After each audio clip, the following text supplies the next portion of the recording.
So similarly, we may be forced to spend, 1,000 lifetimes in this material world because of the karma that we've got right now.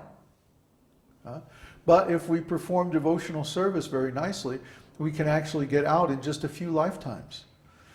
Maybe even this very lifetime, we can attain liberation. We can attain liberation at any moment. Theoretically, as soon as we adopt a transcendental ontology, we immediately attain a liberation, even within the present body. Liberation simply means that we consider ourselves a spiritual entity instead of a material entity, and we relate to everyone in that way. That means all of our energy, all of our time, all of our work, all of our resources are dedicated to the service of the Lord, not to our own personal enjoyment. So we're not creating any more karma. If there's no karma, then there's no entanglement in the material world and there's no suffering. So by simply stopping the creation of new karma, in time, the old karma will be dissipated and will attain liberation. But actually, the Supreme Lord is even more merciful than that.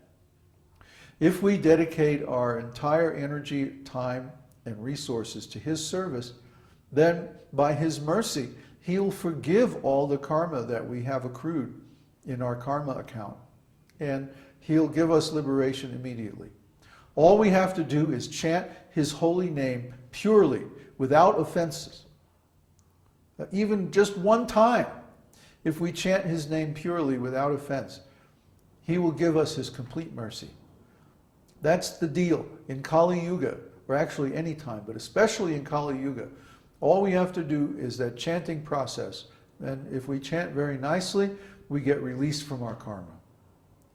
This isn't phony, sentimental, mystical concoction or imaginary,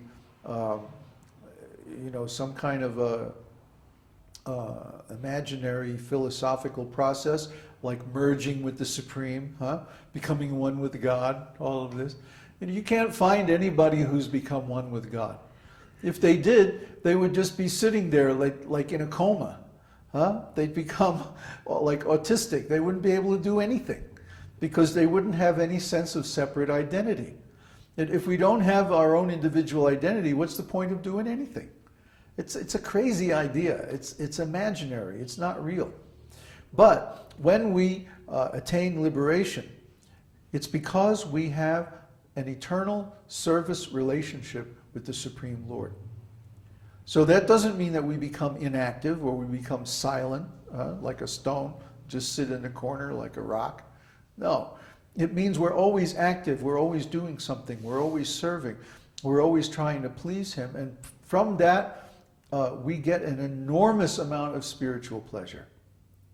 I mean, it's hard to describe. We don't have the words in the English language to describe the different ecstatic states of service to the Supreme Lord.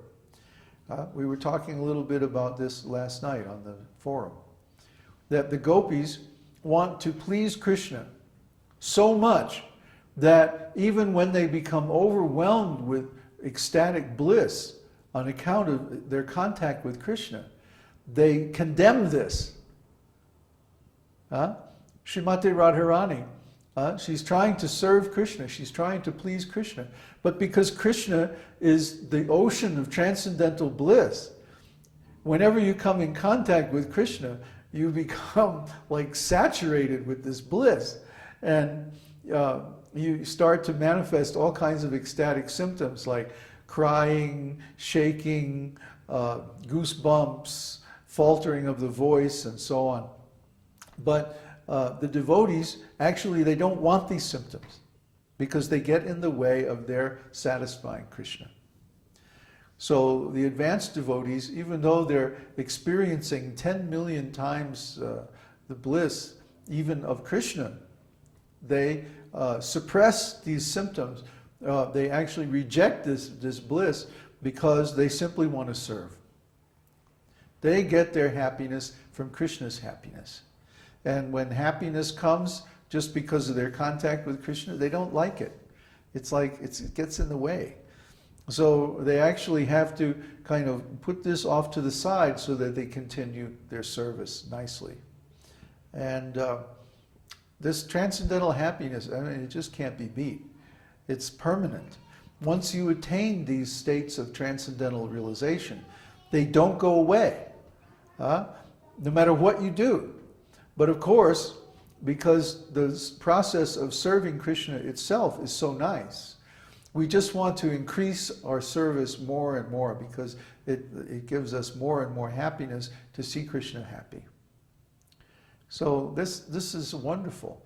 This is transcendental psychology, completely different from mundane psychology. Like in mundane love, it's so complicated, you know. You have attachment, possessiveness, jealousy, disagreements, pride, anxiety. I mean, all these nasty material emotions. Huh? Oh yeah, well, competition is there, even in the spiritual world, but in the spiritual world, the competition is that Krishna's devotees are trying to please Krishna more than Krishna is trying to please his devotees. And they compete with one another. Krishna is like, he's like, oh, I'm going to zap you with transcendental bliss, and then you're just going to be like completely, completely ecstatic. And the devotees are going, oh no, you're not. I'm going to do my service anyway. You'll see. And neither one is giving up.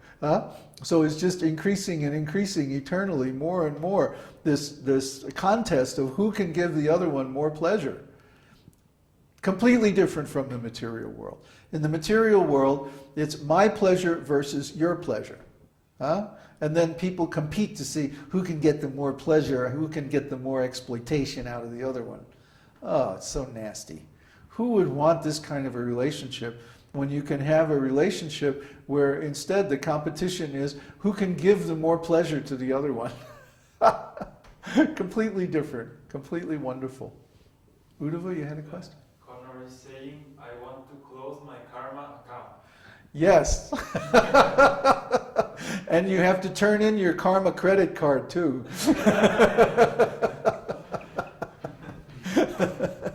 So that's what we're doing with our retreat, actually.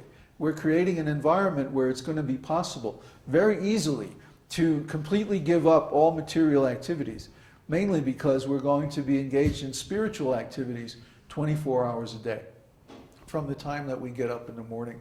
And even while sleeping, if you chant a lot, you'll be amazed. Even while sleeping, you'll be chanting. Oh yeah, it's wonderful. Once the mind is going, you know, Hare Krishna, Krishna Krishna, Hare Hare, Hare Rama, Hare Rama, Rama Rama. It just keeps going. So we're trying to build up that momentum. Any more questions before we do Vishnu Sahasranam? No more questions. All clear. Okay. So today we're going to do Shloka 20.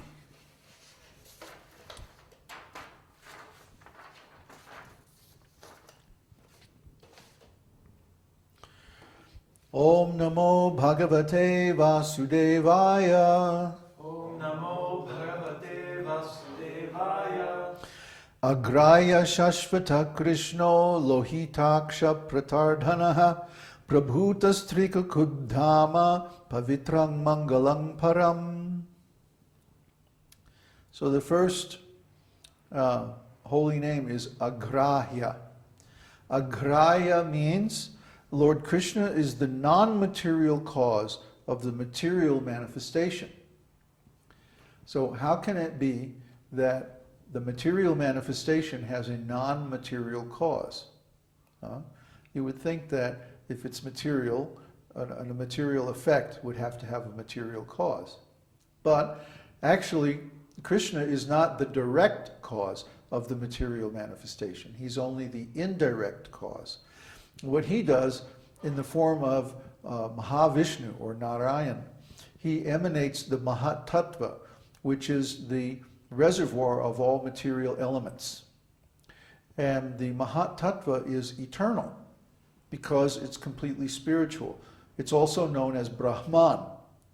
The Brahman is the root substance of all different manifestations. Then, when the universes emanate from the pores of Mahavishnu, this Mahatattva gets divided up into these different Brahmandas. And within the Brahmandas, Lord Vishnu expands himself as Garbhodakshaya Vishnu and lies down on the Garbhodaka ocean in the bottom of the universe, on the snake of Sheshanaga. And then Brahma is born. Remember, Brahma, the lotus sprouts from his navel, and when the lotus flower opens, Lord Brahma is there. And Lord Brahma, who is the first material living entity in the universe, then forms the material elements into their actual forms, their manifested forms. Without Lord Brahma's influence, the material elements would remain unmanifest, and we would be unable to see anything in this material world